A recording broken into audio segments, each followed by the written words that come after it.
La muerte nos hace plantear la vida, en realidad. Una mirada sobre el duelo es poder mirarnos a nosotros mismos y preguntarnos cómo estamos viviendo, cómo estamos caminando nuestro deseo más profundo. Tal vez primero preguntarnos si realmente sabemos, conocemos, intuimos, percibimos cuál es nuestro deseo en la vida, cuál es nuestra misión, qué es lo que más nos anima y nos impulsa a realizar, el a dónde nos dirigimos, el camino que estamos recorriendo. La muerte siempre nos pone del lado de la vida, de la pregunta por la vida.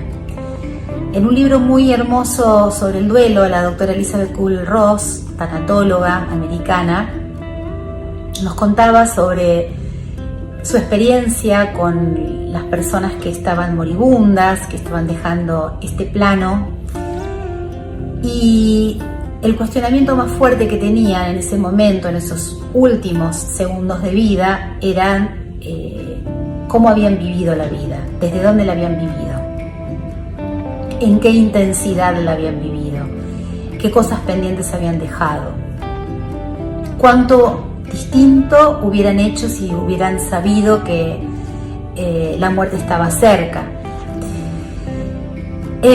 Por eso decimos que una mirada sobre el duelo, por supuesto en simultáneo, cuando uno va transitando el dolor de la pérdida, cuando uno va llorando lo perdido, cuando uno va duelando, justamente haciendo consciente que esa persona, ese ser, no va a estar entre nosotros, cuando uno va siendo consciente de esa separación, de esos sentimientos también de abandono, de esos sentimientos que muchas veces se traducen en enojo por el que se fue, por habernos dejado acá, tal vez porque se fue, porque no se cuidó, o porque podía haber hecho otra cosa en lugar de haber hecho eso, o simplemente porque se fue, se contagió, se fue, se enfermó, de lo cual no fue responsable ni culpable.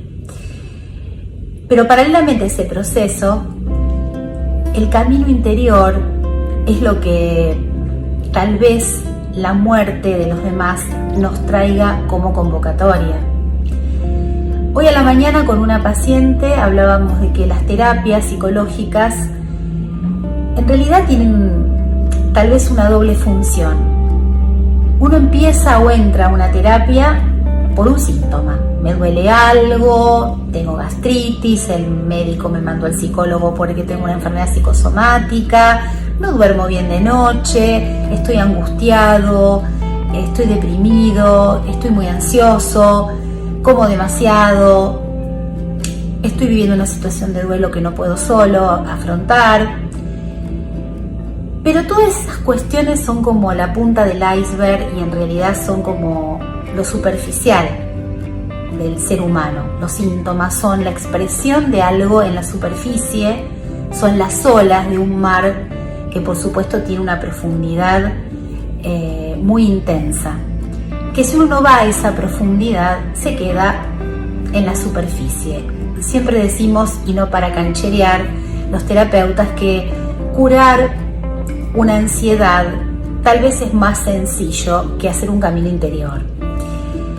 Y realmente la terapia nos tiene que llevar, muchas veces decía yo con esta persona, con esta consultante, después de haber trabajado estos síntomas, nos tiene que llevar a hacer un camino interior. ¿Y cuál es el camino interior? Y el camino interior es justamente, es un viaje hacia nosotros mismos para poder detectar a dónde vamos y desde dónde partimos, a dónde queremos llegar y desde dónde tenemos que desocultar y desde dónde tenemos que descubrir aquellas cuestiones que nos atan, las cárceles en las que estamos metidos, los mitos que nos están de alguna manera deteniendo en el camino, los paradigmas, aquello que se dice paralelo, digma, decir, esas cosas que nos dijeron, o esos lugares en que nos estancamos de acuerdo a conceptos, preconceptos, juicios, prejuicios, valores que nos atraparon y que no nos dejaron ser libres en distintos momentos de la vida. Entonces, el camino del duelo, así como el camino de la terapia, tiene que ver con un volver hacia nosotros mismos. Más que pelearnos con el afuera, con lo que no está, con lo que nos falta, o sea, más que establecer una guerra con la realidad externa nuestra, que es muy, en este momento, difícil, el guerrero, como dicen muchas libros sagrados de los pueblos originarios y muchos libros sagrados de la humanidad, el guerrero tiene que combatir hacia sí mismo. El combate es hacia uno mismo. ¿Y cuál es el combate? Es el poder desocultar estas cuestiones que nos atan, que no nos dejan ver cuál es nuestro deseo, que no nos dejan ver hacia dónde queremos dirigirnos, qué es lo más fuerte que deseamos en nuestra vida. Para los que consideramos otros planos de vida diferentes a que estamos transitando en la cronología, que consideramos que el tiempo no termina y que el alma y el ser son continuos, esta es una etapa del camino, ¿no es cierto? El camino sigue y sigue, como decía un personaje en la obra de Tolkien. El camino sigue y sigue.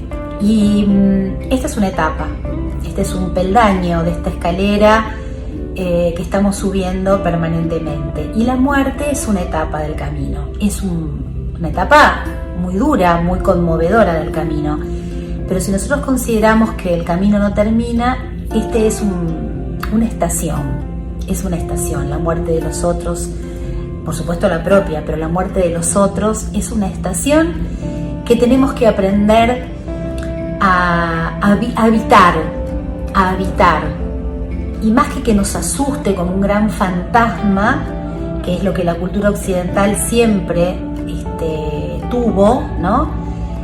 Es algo una realidad con la que nos tenemos que amigar, porque en este momento de la humanidad, evidentemente,